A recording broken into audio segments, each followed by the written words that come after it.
So I recently got a question from a follower and they were asking about how to make a career change when you're in one way and one place of working and you're trying to break into another career.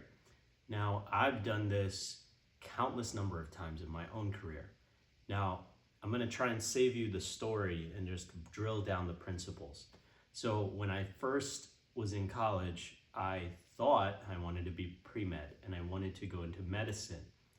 Now, 2 to 3 years in, I realized that my academics were not where it needed to be in order to get into medical school. My grades were great, but I would not be able to pass that test.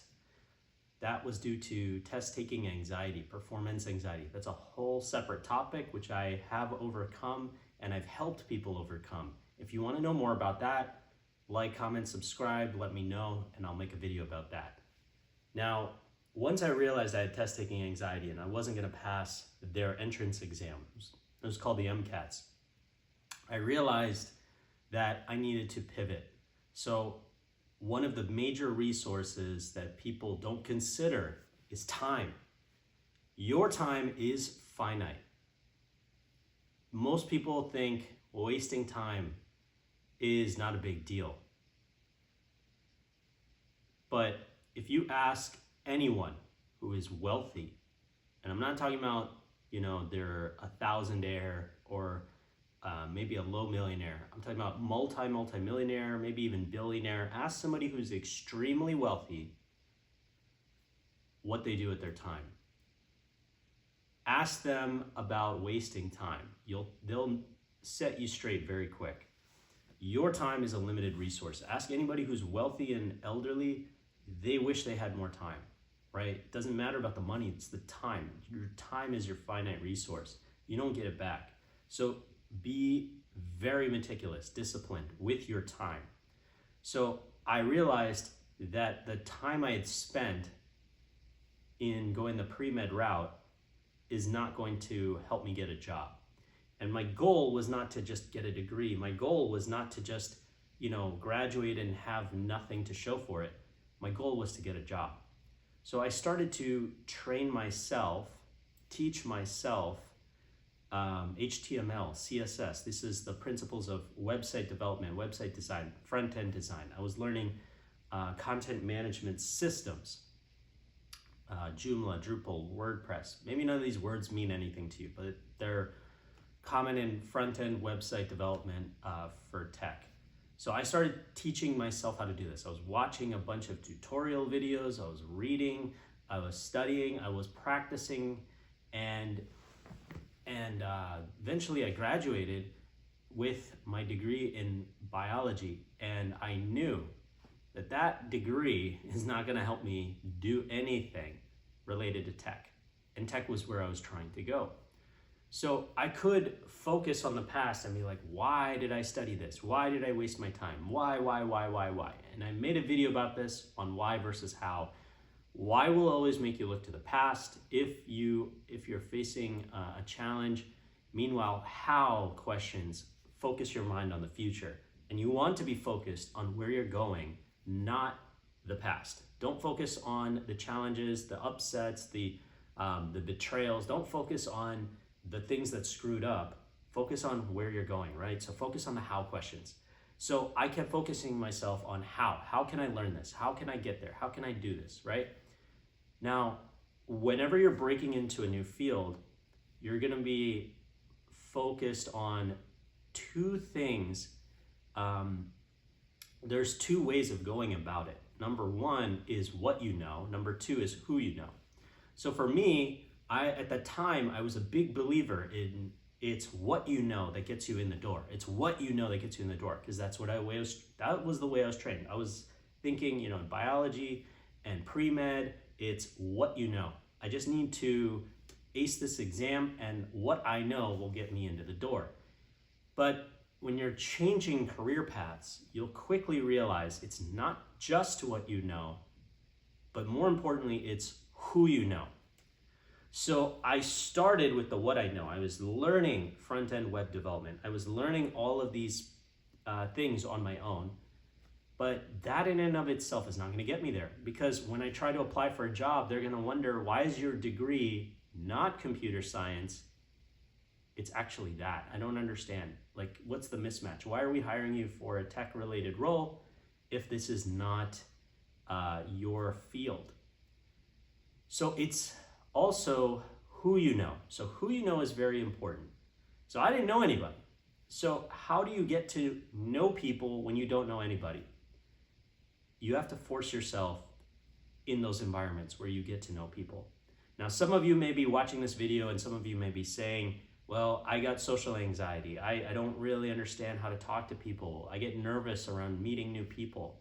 Well, guess what? I did too. I had a ton of social anxiety. Anybody who knew me for the last like 10 to 15 years, they've probably seen my journey where I became more and more confident speaking in crowds, speaking in the public. And that did not happen overnight. You know, most of the time I had really, really bad fear of rejection, fear of public speaking, fear and anxiety of being in crowds. And all of it felt very real. You know, I would go into a new environment and I would remember, especially if it was like a networking event of some kind, I would be very, very much in my head. I would be looking all around and I would be studying the people and I'd be making assumptions about them, about how high caliber they are, and I'd be making assumptions about me, about how low caliber I am. And then I'd be questioning, why would they want to talk to me? I don't even belong here. And it would be some sort of variation of those two thoughts. I don't belong, and then praising them, raising them on a pedestal. Now, you may notice that if you put yourself into an environment where you are outmatched, where you're outclassed, you might be doing that, right? So let's say you get invited to a millionaire's breakfast club or something like that. You might notice, hey, wait a second, I might not be a millionaire, and all these people are millionaires. So you might notice your mind, you may or may not notice it, but your mind puts people on certain strata, puts people on certain social strata. So they might be raised up on a pedestal, where in your mind, you are lowering yourself on a pedestal. And now this is another principle. So you have to see everybody as your equal. You have to look at everybody as they're human, I'm human, we're all just having a human to human interaction, a human to human conversation, if you will. It is not necessarily them assessing me or me assessing them. This is not any of that going on. So when you're focusing on that part that I was talking about, the who you know, you're going to be going to these networking events. I had to go to a ton of networking events. I went to a ton of real estate networking events. I didn't belong in real estate. I didn't really like real estate, but I had family members who were involved in real estate and they were shy, they were introverted, and they needed help breaking out of their circle. And so I challenged myself, I'm gonna go help them, I'm gonna do this, I'm gonna go learn, I'm gonna go network. And I forced myself to go into those situations that were very, very much anxiety ridden for me at the time, especially with something like social anxiety.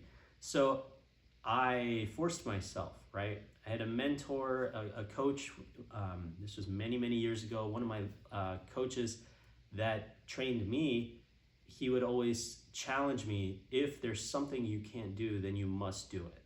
And so since I had placed a limitation on myself that I can't do this, now I must do it. So I went into those scenarios.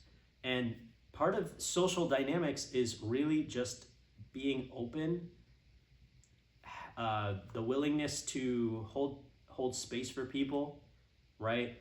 And getting out of your head and asking about them, right? So these are just principles you have to understand about social interaction, social dynamic. Always smile, always put your hand out to shake people's hands, or give a hug if you're comfortable with that, right?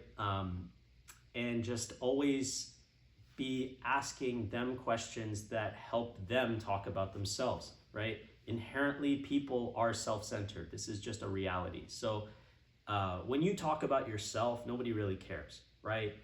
there was this idea that I learned at early in my 20s where it said, be interested in people, don't be interesting, right? The thing is, like, when you try to appear interesting, you try to show off, you try to do all this stuff, nobody really cares. Nobody's going to remember, nobody's going to really note anything down. And it just comes off as like a fake brag. So don't even do that. Get interested in them. Oh, hi, my name is this. What's your name? What do you do? What brought you here? What did you see out of this event, right? When you ask questions like that, people are really, really interested in, oh my gosh, like this person really understands, really wants to get to know me on a personal level. And also being able to calibrate yourself, make eye contact, smile in a warm way, right? You don't want to appear like a weirdo. So you want to smile, you want to make eye contact, don't break eye contact all that much, right?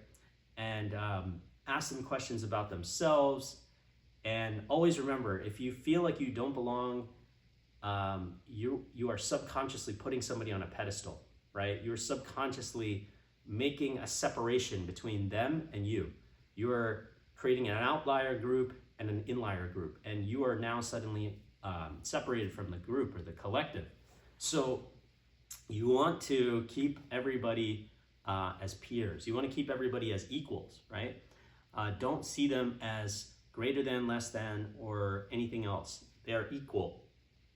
So when you're interacting with them, get to know them, get to really understand them. And remember, one of the principles of charisma is being able to make every interaction seem like it was like the most personal interaction. So get to remember somebody's name, get to remember details about them. If you need to put the notes in your phone about these events you're going to, put names,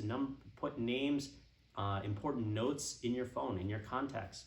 Write them down so you remember who this person was, what they looked like, any interesting fact or tidbit about them.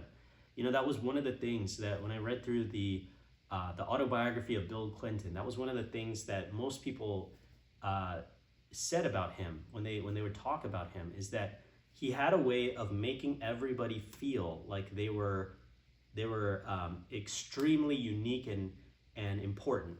And he would remember facts and details about them, even if it was 5 to 10 years later. Maybe he hadn't seen them maybe he met them once and he hadn't seen them in a long time. And he would ask, hey, how are your kids doing? How was Sally, your wife? Or how was your pet? He knew to bring those things up.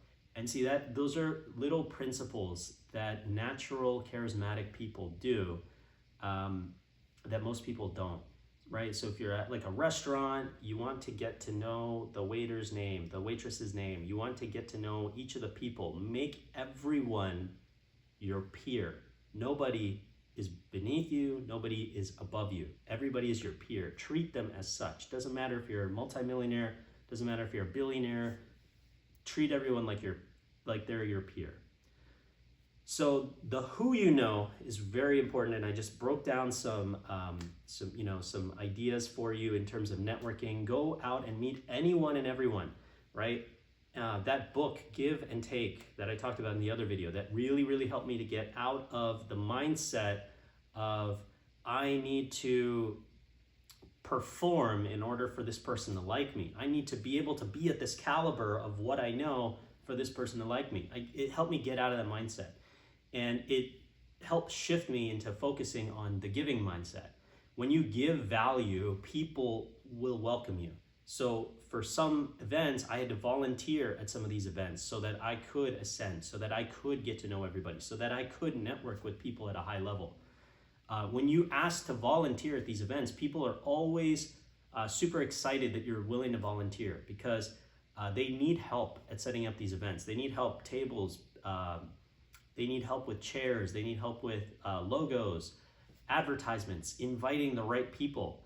And if you just help make their experience a little bit better, they're gonna be super pumped and super excited about it. So always, always, always help people, be in the mindset of helping, be in the mindset of service, be in the mindset of giving, right? And when you're actually at the event, dress to impress. You want to look the part, right? Uniforms don't win games, but they do set the mindset that you're ready, that you're standing on business, right?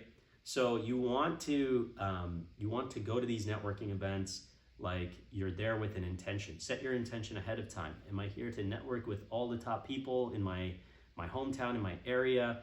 Am I here to get a new job? What am I here to do, right? So don't come there ready to just hand out resumes. That's not what you're trying to do. You're here to build connections, right? You're here to build connections. And then over time, once you've built enough connections, then you want to follow up on the connections, right? One of the principles that I learned from my stints in network marketing is the fortune is in the follow-up. So most people are terrible at following up. They suck at it, right? You might have a couple friends you follow up with and you stay in touch, but when it comes to holding people accountable, or when it comes to checking in on what's important to people and checking in on them on a regular basis, most people are terrible at that. Now, one of the ways that you get really, really good at social networking really fast is being able to add value and follow up with people on a regular basis. And I train myself to do that. Just those two things, right? So eventually I networked with a bunch of recruiters. Now, what value can I provide to them? Maybe I'm not ready to transition to tech. So what value can I provide to them? Well, I am Indian and I do know a lot of Indians who are in tech. Maybe I can connect them with other people who are more qualified. So I told them that. I said, hey, I have a big network of people who are in tech. If you can't get me a job, maybe I can get you your jobs placed by other folks that I know in my network. So what I'm doing there is I'm providing value. Now, I'm not trying to use that to take something from them. I'm using that to build equity, right? You want to build social equity with the people that you're investing in, right? So this is not so that you can take from them and then, leave them high and dry, but no, you're building an actual connection. So start investing in those connections, right? And I do this with anyone and everyone that I can. It's just a part of who I am now. So I have a lot of recruiter friends, and maybe they can't get me a job, but I ask them, hey, are there any jobs that you're looking to fill? And then I think through my network, who do I know that's a good fit for that? And I tell them, hey, give me like a day or two and I will find 2 to 3 people. And then I reach out to those people, and I reach out to like 10 people, and I'm like, hey, are you on the market? Are you looking for this role? Are you still working in this area? And I try to help them, right? I try to make their job easier. Then I just throw them a bone and I connect them. Now, what does that do? Now they understand the power of my network, and I've thrown them some high quality leads that did follow through, and maybe they placed them. Now, am I looking for my cut? No, not really. I don't really care. I know that sounds crazy to most people. Maybe other people would be looking for a cut. They would be looking for, hey, where's my $300 paycheck or $500 paycheck where's my finder's fee? I don't really care. I'm here to just build social equity, right? One of the principles of value in relationships is providing value, but also reciprocity, right? So I want them to know this is a two-way street. I'm not here to take from them. I'm not here to judge or assess them. I'm here to just add value, and I don't really care what they can provide in return, because I know that in the long run, I will have built up so much equity with people in general that something will help me. One of these opportunities will open up for me, right? I'm always coming from that place of abundance. When you go to these social networking events, add value. Share your network with those people who are the decision makers, right? And also, you want to realize most people are just naturally socially introverted. So get to know people, get to understand what they're doing. And if you see at this networking event that, hey, if I connected this person to that person over there, then they would be like a really great connection because they're trying to solve the same problems or solutions. Or even if it's like a romantic relationship, maybe it doesn't matter. Just connect people. That is the thing to do, right? So just connect the people, whether they're connected or not, right? And just say, hey, you would really benefit from meeting Kelly over there, or you would really benefit from meeting Sam over there. Let me connect you guys, right? And then as the person who connects the people at any of these social networking events, your value goes up. When your value goes up, people are looking to try to help you, right? Because you have now made an investment in them, you've added value to them, you've helped them, and now they want to help you. So in the transition period, for me personally, when I was trying to go from a degree that is practically useless for me on paper to now going into tech, right?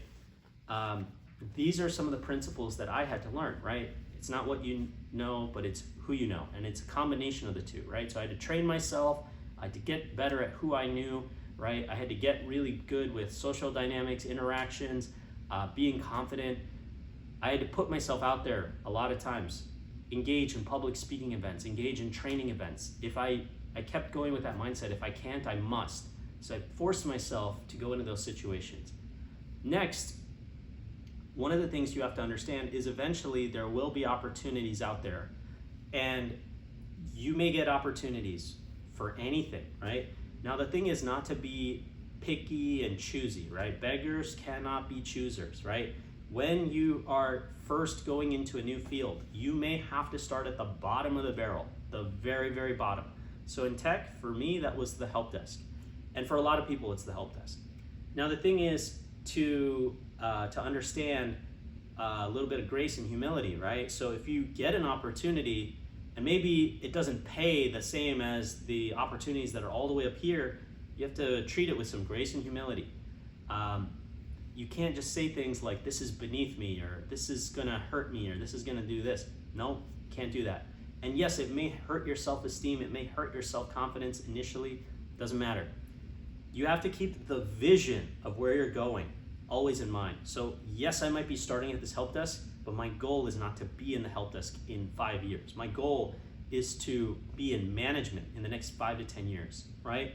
Always focus on the how, always focus on the where you're going, not the past, not the present. Do not let the present limitations be the lid for where you're going in the future. Don't let that be the glass ceiling. So I now, when I'm starting in the help desk, I had to really be humble. I had to really just, treat the situation like with grace, right? I got an opportunity, I can't blow this, right? So I put in extra work, right? The what I know needs to increase. The who I know needs to increase, right? So I'm networking with the people at my job. I'm getting to know them, getting to understand them.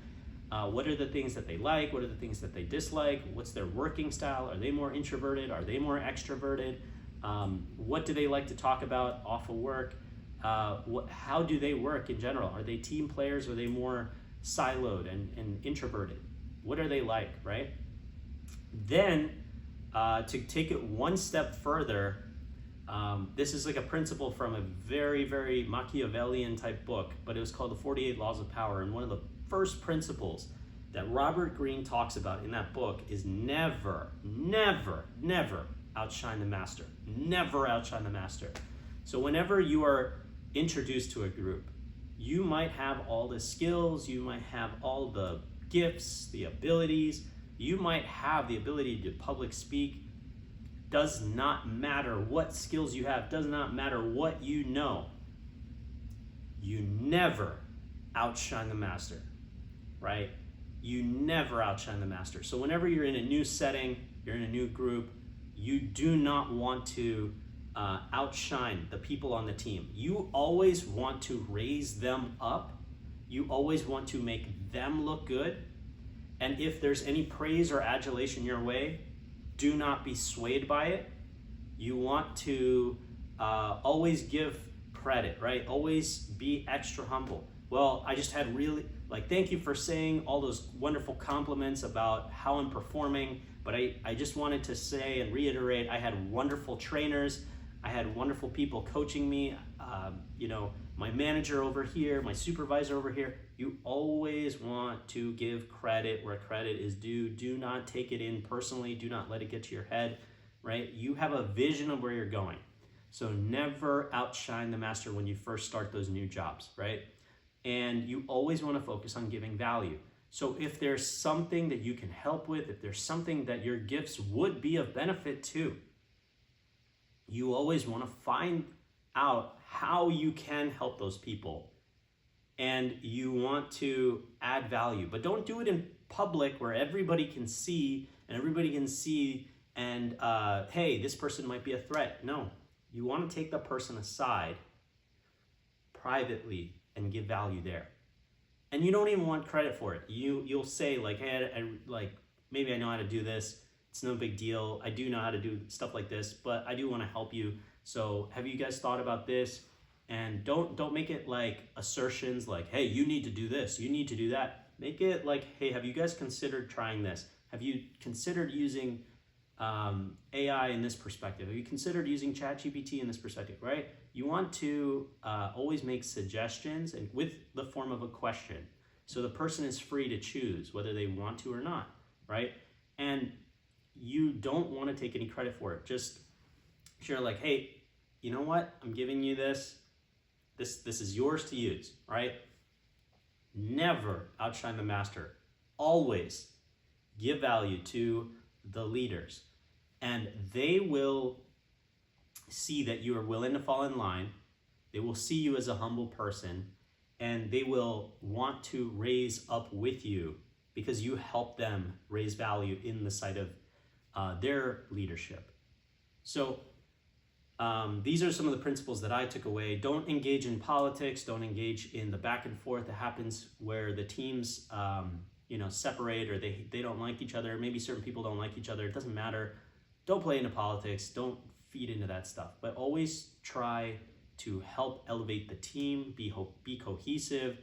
Don't let the adulation or the praise get to your head. If people are impressed with you, always try to add value back, right? Value, value, value. You want to be a value generating machine. You want to be thinking of yourself as I am value, and anywhere I go, I'm helping people, I'm guiding people, I'm helping their organization transform. And you might notice that your situation gets better and better, right? Now, one of the things that always happens anytime you do join a job and there is a skills gap, you have to remember that the company that hired you for this new skill, for this new job, they're not hiring you for your present moment. They are taking a calculated risk investment that in the next 90 days to 6 months, that we will have trained this person and that their personality is a good fit for this company. And after the training, this investment will be worth it. So you always have to remember that this is a future-based role, right? So anytime you get hired for a role that you do not have any background in, they're coming there thinking that in 180 days, 90 to 180 days, this person will be so much better, so much skilled, and he could really add value. She could really add value. So if you feel underqualified, if you feel inferior, if you feel like you don't belong, maybe that's true right now, right? Use those tools I told you with words, right? Words are very important. So remind yourself, up until now, I may not have had the skills that I need, but going forward, I will, right? You want to create that delineation in your mind that up until now, I may not be qualified, but going forward, I will be, right? Your words are very powerful. Use them very powerfully. So when you're in that space, you want to keep elevating yourself. You want to overcome the imposter syndrome. And I might make a video about imposter syndrome next, because that is a challenge for a lot of people, right? But the reality is you want to, when you feel yourself in the imposter syndrome, I'm gonna just put it in a nutshell just so this video has even more value. But when you see yourself slipping into imposter syndrome would be you show up to work and you see everybody else as the experts, but you don't see yourself as good enough to hang with them. You feel like an imposter. You feel like you're wearing a fake mask and they're all real, right? So the thing is, you have to remember what you just did in your subconscious mind is you raised them on a pedestal and you lowered yourself. You created yourself as inferior, them as superior, right? So what you want to do is you want to see them as equals, right? See them as peers. They might have an advantage of you on this area, but where do I have an advantage? What are my areas where I have an advantage, right? And orient yourself around that. Maybe I'm the social one and they're the more techie people. Maybe I'm the techie person. Maybe they're more social. Maybe I'm the person who's just not willing to quit and I just have persistence on my side. That's an incredibly valuable trait because so many people, they deal with fear of failure and they quit. So find out your gifts, your talents, your skills that you bring to the table that are unique to you and stand on business with that, right? And anytime you feel the imposter syndrome kicking in, like I don't belong, but they do, you have to remember they started somewhere at some point. They didn't start as a finished product. Rome was not built in a day. They did not start that job as a master level expert, right? They're still learning, they're still growing, they're not a finished product. So when you join any job, you have to orient yourself like, hey, I'm learning and I am becoming this finished product. It's not going to be done overnight. And you'll notice that maybe you have a title that doesn't match your current skill set. So you have to like reverse engineer, what are the character traits? Is the character trait more analytical? Is the character trait more personable? Is the character trait more persistent? Is the character trait more extroverted? Like, what do I need to do in order to be this role through and through? And train yourself around that, right? Start doing things outside of work that have to do with your job, right? So for a while, I worked in the satellite industry, and every morning I would start reading satellite-related news. And every evening I would be keeping up in terms of technologies and satellites. And I still kind of do on and off, right? If you're in an industry that is changing, that is innovating, start researching what your competitors are doing, right? Get curious, get curiously engaged. The more curiously engaged you are around your role, people see that, they feel it. They can tell something's different about this person. They're not treating this as just a day job, but they're really treating it as their passion. So I just unpacked a whole bunch of tips, whole bunch of mindsets, whole bunch of beliefs, whole bunch of behaviors, whole bunch of actions that you can take if you are switching from one career to the next. This helped me go from being pre-med with a degree that would not get me a job to working in tech, to working at the help desk. From the help desk, I eventually became a business analyst. From a business analyst, I eventually became a product owner. And then from a product owner, I eventually became a scrum master and then a project manager and then eventually an agile coach. Now, my journey has taken me so many years in the tech space. But then later on, as I was doing this, in parallel, I started getting life coaching services from others, right? And eventually I became so good in my leadership that my coaches told me and challenged me, hey, you need to become a life coach. You need to learn these principles. You need to learn these mindsets, these values. So I started going through coaches training. I started coaching others. I started raising myself in the ranks of other coaching organizations and companies. I've been a part of 5 major ones.